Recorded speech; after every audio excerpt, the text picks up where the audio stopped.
The worst part is not losing the money. It is the call that comes afterwards. Somebody says they can get it back. And this time you want it to be true. Today we break down why the second approach is more dangerous than the first, and why it arrives at exactly the right moment. Start with something nobody expects. After a loss, you become more valuable, not less. That is the opposite of intuition. You would think somebody who has just been through it would be the hardest person in the world to approach. In fact, you are the easiest, and the reasons are structural rather than psychological. 3 things are now known about you that were not known before. Here is what those 3 things are, and one of them is the whole mechanism. We will build to it. The first is that you are reachable and that the route works. Somebody contacted you and you engaged. That is a verified fact now, and verified facts are worth something. The second is that you were willing to move money in a certain way, which is the single hardest thing to establish about anybody. Most people never demonstrate that. You have. The third one is the important one, and it is not about money at all. The third thing is that you now have a motive stronger than any motive that existed before. Wanting to gain is a mild force. It can wait, it can be talked out of things, it responds to comparison. Wanting to undo is not mild.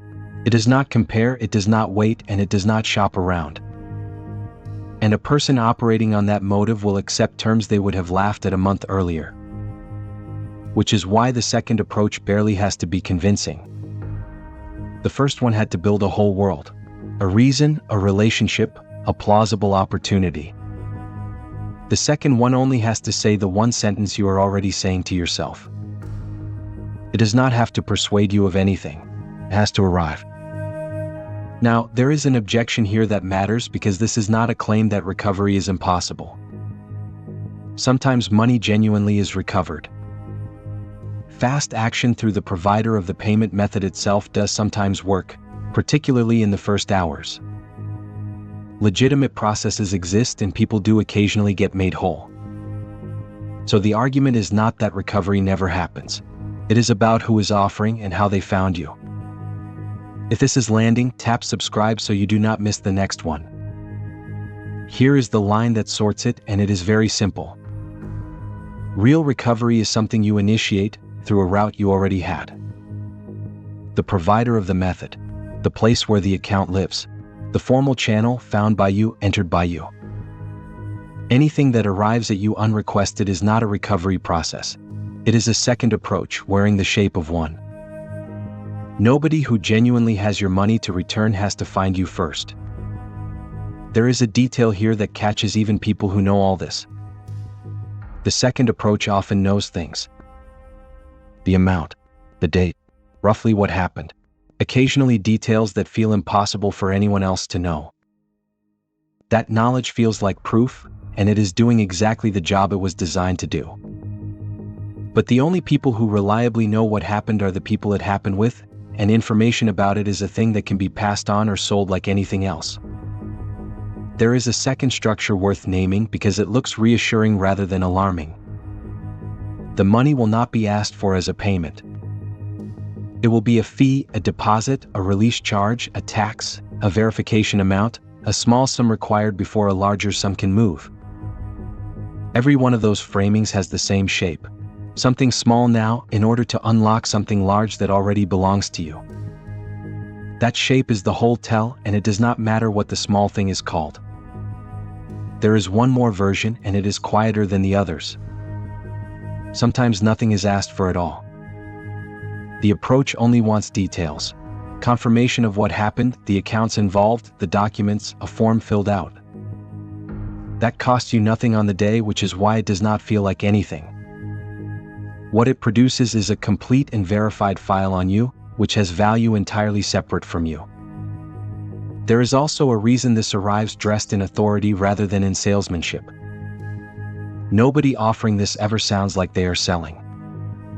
They sound procedural, official, slightly bored, as though you are one item on a long list. That tone is chosen deliberately, because enthusiasm triggers suspicion and paperwork does not. The more routine something feels, the less of your attention it attracts, and attention is the only defense in the room.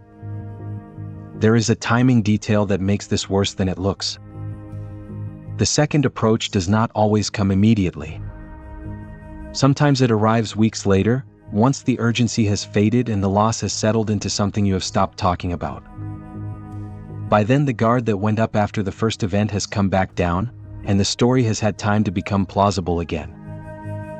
So the absence of a second call in the first week is not evidence that there will not be one. There is one more shape that deserves naming because it is the most persuasive of the lot. Sometimes the offer is not to recover the money but to punish whoever took it.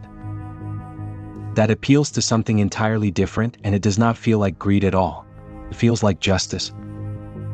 People who would never chase money will chase accountability, and the request attached to it is structurally identical. Anything that asks you to spend in order to see somebody held responsible is running the same mechanism with a nobler cover story.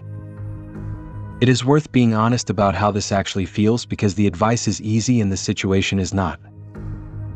Losing money to something like this is humiliating in a way that losing it any other way is not. That shame is the reason it goes unreported, and unreported is exactly the condition the second approach needs. The single most protective thing anybody can do after a loss is tell one other person immediately. Not for comfort. For the second opinion from somebody whose judgment is not currently under load. There is a practical point about what a real process looks like, so the contrast is concrete. Legitimate handling of a loss is slow, unglamorous, and free of promises. Nobody quotes you odds. Nobody gives you a date. Nobody tells you a case is nearly resolved.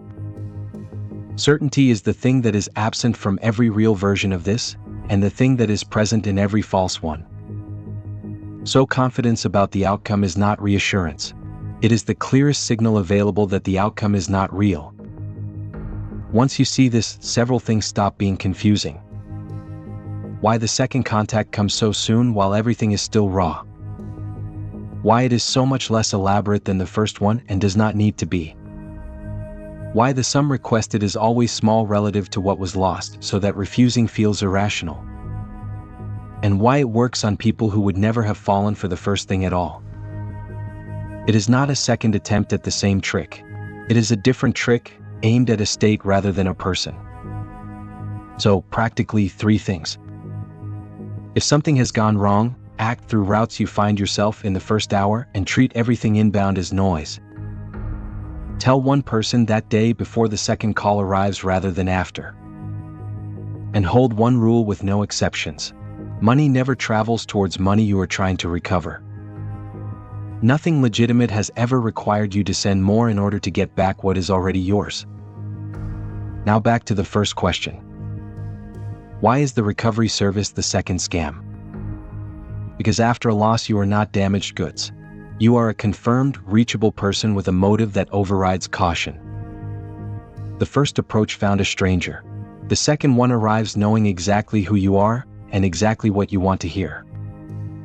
If this was useful, subscribe and let us keep going. Do you have one person you would tell straight away? Tell me in the comments. Understand money and you will see the world. The quiet part.